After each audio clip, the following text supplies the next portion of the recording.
And the administration did it. It wasn't the Obama administration that did it. It was the Trump administration with Congress. If you want to. I didn't come here to argue with you, but you can argue it if you want to. It's just not true. And that's not the only thing that this president says. That's just not true.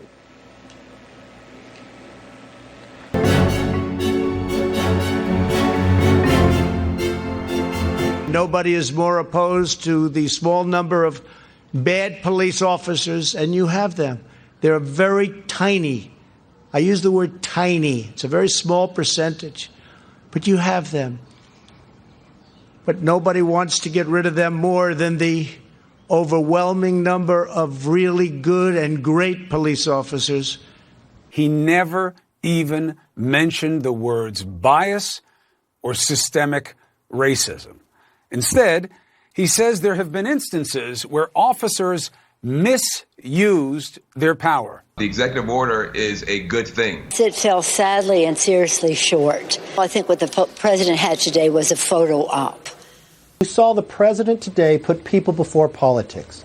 He works towards solutions, not towards more socialism. We're all made in the image of God, and there should be no racism in our policing system, our economic system, our schooling system. He's made that clear. Jeff Sessions and Donald Trump himself have long, since the beginning of this administration, made clear that they are on the side of lawless policing in a law and order framework. All I saw were white faces when we're talking about black bodies.